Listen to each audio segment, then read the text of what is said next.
Welcome back to the AI Locker Room, everyone. You are officially tuned in to episode 34. I'm your host, Ashley Barratt.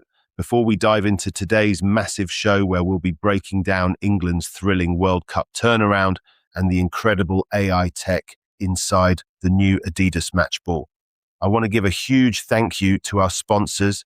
This episode is proudly brought to you by reclaimmycar.co.uk. If you think you've been overcharged on your car finance or need expert help claiming back what is rightfully yours, head over to reclaimmycar.co.uk today to get started. All right, let's get into the data. Did you know that the Adidas match ball at this year's World Cup transmits data 500 times per second? That's not just a football, it's a technological marvel that's redefining the game. That's incredible. I mean, we're talking about a ball that's essentially a high-tech device, right? It's not just about kicking it around anymore, it's about what it's telling us while it's in play. Exactly. And it's not just the ball. The entire World Cup this year feels like a showcase for innovation. From AI-driven analysis to real-time data processing, the tech is as much a part of the story as the players on the pitch. So let's start with the ball itself. What's the deal with this microchip? How does it actually work without disrupting the game? Well, the chip is suspended inside the ball in such a way that players don't even notice it. It's perfectly balanced, so it doesn't affect the weight or movement.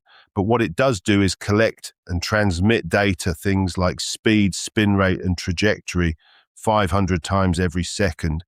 That data is then synced with the stadium's AI systems and cameras to give us an incredibly detailed picture of what's happening on the pitch. That's wild. So, for example, when Harry Kane scored those 2 goals against DR Congo, we weren't just watching the ball hit the back of the net. We were seeing the exact speed of his shot, the spin he put on it, and even the angle of his strike. Exactly. And that's what makes this so revolutionary. In the past, we'd just say, what a great goal. Now we can break it down scientifically. We can see how Kane's positioning, the ball's movement, and even the defenders' reactions all came together in that moment. And it's not just about making the game more entertaining for fans, is it? This data has real implications for how teams prepare and strategics. Absolutely. Coaches can use this data to analyze their own players' performances and to study their opponents. They can see patterns, identify weaknesses, and make adjustments in real time. It's like having a playbook that updates itself as the game unfolds. So it's not just about who has the best players anymore, it's about who has the best data and knows how to use it. That's exactly right. And it's not just the big teams that are benefiting. Smaller teams who might not have the same resources can use this technology to level the playing field. It's democratizing the game in a way. And what about the fans? How does this technology change the way we experience the game?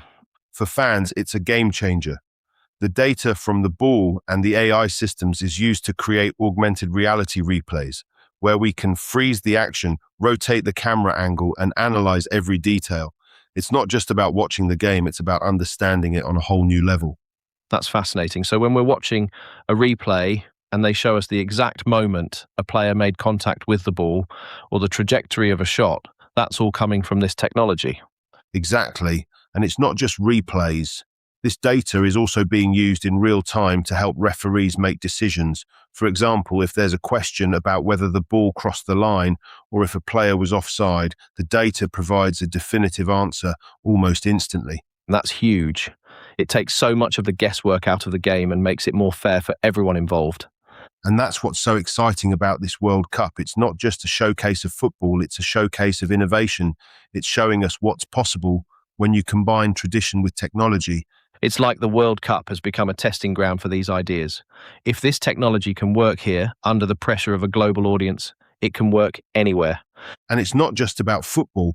The principles behind this technology, real-time data collection, AI analysis, and instant decision-making can be applied to so many other areas, from business to healthcare to education. So what we're seeing on the pitch is just the beginning. The implications of this technology go far beyond the game. Exactly. And that's what makes this so exciting. It's not just about what's happening now, it's about what's possible in the future. And speaking of the future, what do you think we can expect as the tournament progresses? Will the tech continue to hold up under the pressure? I think it will. So far, it's been incredibly reliable. The data is accurate, the analysis is insightful, and the integration with the game has been seamless. I think we're going to see even more exciting applications of this technology as we move into the knockout stages. And what about England? Do you think they have what it takes to go all the way? Well, if Harry Kane keeps playing the way he did against DR Congo, and if the team continues to use this technology to their advantage, I think they have a real shot. But as we've seen, anything can happen in football. That's what makes it so exciting, isn't it? The unpredictability of the game, combined with the precision of the technology, it's a fascinating combination. It really is. And that's what keeps us coming back year after year. The World Cup isn't just a tournament, it's a celebration of everything that makes football great, from the passion of the players to the innovation of the technology. And it's a reminder of how far we've come and how much further we can go. The future of football and of technology is incredibly bright. It really is. And I can't wait to see what's next. Whether it's on the pitch or behind the scenes, the World Cup is always full of surprises. Well, here's to more great football, more great tech, and hopefully more great results for England. Fingers crossed. Until next time, stay curious, stay passionate, and keep an eye on the ball, literally and figuratively. See you soon. And that just about wraps it up for us today. It's clear that whether it's Harry Kane finding the back of the net or the Adidas match ball processing data 500 times a second, this World Cup has well and truly arrived. A massive thank you to all of you for tuning in and watching today. Before we sign off, one final huge thank you to our fantastic sponsors at reclaimmycar.co.uk. Make sure you head over to their site if you need expert help claiming back what's yours on your car finance. Keep your eyes on your podcast feed because episode 35 will be out very soon as we look ahead to the knockout stages. Until then, thanks for stepping into the AI locker room.